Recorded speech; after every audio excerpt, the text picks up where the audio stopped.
দর্শক শ্রোতা ভাই বোন, আমাদের জীবনে এমন কিছু সময় আসে যখন দেয়ালে পিঠ থেকে যায়, যখন আমাদের নির্দিষ্ট চাওয়া পূরণ করা ছাড়া আর বিকল্প কোনো পথ সামনে খোলা থাকে না।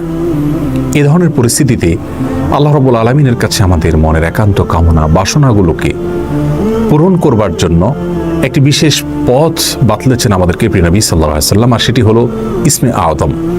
ইসমে আযম মানে হলো মহান নাম। আল্লাহ রাব্বুল আলামিনের এই ইসমে আযম তথা মহান নামের মাধ্যমে কোনো কিছু চাওয়া হলে তিনি সেটা পূরণ করেন। এই নামের মাধ্যমে আল্লাহকে ডাকা হলে তিনি সেটাকে সাড়া দেন। এ মর্মে নবী আলাইহিস সালামের অনেকগুলো হাদিস রয়েছে। অনেক উলামা একরাম ইসমে আযম সম্পর্কে বলেছেন যে এটি হলো আল্লাহ রাব্বুল আলামিনের যে মূল নাম আল্লাহ, সেটি তার অনেকগুলো গুণবাচক নাম আছে। তমধ্যে থেকে আল্লাহ রাব্বুল আলামিনের যে মূল নাম আল্লাহ, এই আল্লাহ এই নামের মাধ্যমে আল্লাহ রাব্বুল আলামিনকে ডেকে যদি বান্দা কোনো কিছু চান কায় মনোবাক্যে অন্তরের গভীর থেকে, তাহলে সে দোয়া আল্লাহ রাব্বুল আলামিন অবশ্যই কবুল করেন। এজন্য কোনো কিছু আল্লাহ রাব্বুল আলামিনের কাছে চাওয়ার আগে যদি আল্লাহ বলে ডেকে ভালোবাসা থেকে, আস্থা থেকে, ভরসা থেকে, কায় মনোবাক্যে, দীনতাহীনতার সাথে আল্লাহকে ডেকে যদি কেউ দোয়া করেন, তাহলে সে দোয়া আল্লাহ রাব্বুল আলামিন ফিরিয়ে দেন না। ইসমে আযম সম্পর্কে আরো নির্দিষ্ট করে আমরা নবী আলাইহিস সালামের যে হাদিসটি দেখতে পাই, সেটি তিরমিজিতে বর্ণিত হয়েছে, আরো বিভিন্ন হাদিসের কিতাবে বর্ণিত হয়েছে। সেই হাদিস সম্পর্কে বিশ্ববিখ্যাত হাদিসবিদ হাফেজ ইবনে হাজার আল আসকালানী রাহিমাহুল্লাহ ফাথুল বারীতে লিখেছেন যে ইসমে আযম সম্পর্কে সবচেয়ে বিশুদ্ধতম হাদিস হলো এটি।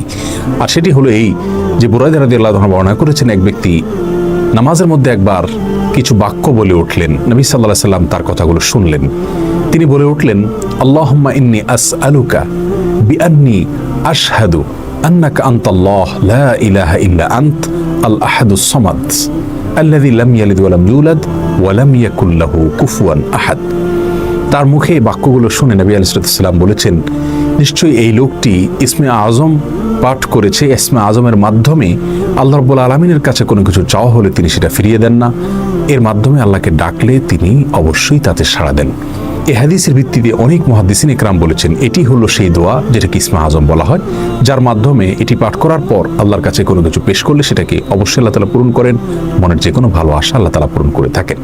দোয়াটি আবারও বলছি, আল্লাহুম্মা ইন্নী আসআলুকা বিআন্নী আশহাদু আন্নাকা আনতাল্লাহ লা ইলাহা ইল্লা আনত আল আহাদুস সামাদ আল্লাযী লাম ইয়ালিদ ওয়া লাম ইউলাদ ওয়া লাম ইয়াকুল লাহু কুফুয়ান আহাদ। যার অর্থ হলো, হে আল্লাহ, আমি আপনার কাছে প্রার্থনা করছি এই মর্মে যে, এই জন্য যে, এই ভিত্তিতে যে আমি সাক্ষ্য দেই আপনি আল্লাহ, আপনি ছাড়া সত্যিকারের কোনো মাবুদ নেই, আপনি কারো মুখাপেক্ষী নন, আপনি একক, এবং আপনি কাউকে জন্ম দেননি, আপনাকেও কেউ জন্ম দেয়নি, এবং আপনার সমকক্ষ আর কেউ হতে পারে না।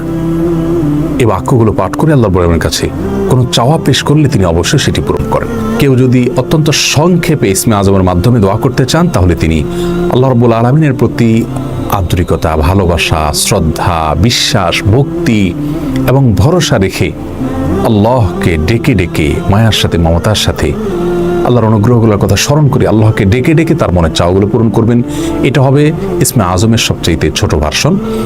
আর যদি কারোর হাতে সময় থাকে, তাহলে তিনি ইসমে আযমের যে দোয়াটি আমরা কথা বলেছি, আল্লাহুম্মা ইন্নী আসআলুকা বিআন্নী আশহাদু আন্নাকা আনতাল্লাহ লা ইলাহা ইল্লা আনত আল আহাদুস সামাদ আল্লাযী লাম ইয়ালিদ ওয়া লাম ইউলাদ ওয়া লাম ইয়াকুল লাহু কুফুয়ান আহাদ। এই দোয়াটা তিনি পাঠ করবেন, করে আল্লাহর কাছে তার চাওয়া পেশ করবেন। জীবনের কঠিন মুহূর্তগুলোতে বিশেষ করে এই ইসমে আযম পাঠ করে আল্লাহর কাছে দোয়া করব, সেটা অবশ্যই আল্লাহ তাআলা কবুল করবেন যদি দোয়ার মৌলিক শর্তগুলো আমরা পূরণ করে থাকি।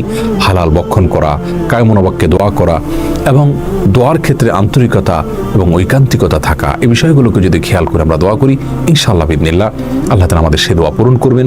কোনো কারণে সে দোয়া যদি পূরণ হতে আমরা না দেখি, তাহলে সন্দেহাতীতভাবে আমাদের বিশ্বাস রাখতে হবে এটা পূরণ এই মুহূর্তে না হওয়ার মাঝে আমাদের জন্য কল্যাণ নিহিত আছে। আল্লাহ তাআলা এর বিনিময়ে আমাদেরকে আখিরাতে দিবেন।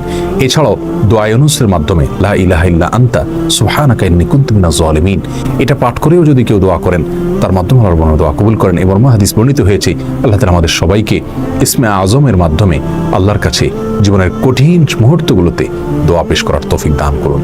আসসালামু আলাইকুম ওয়া রাহমাতুল্লাহি ওয়া বারাকাতুহু।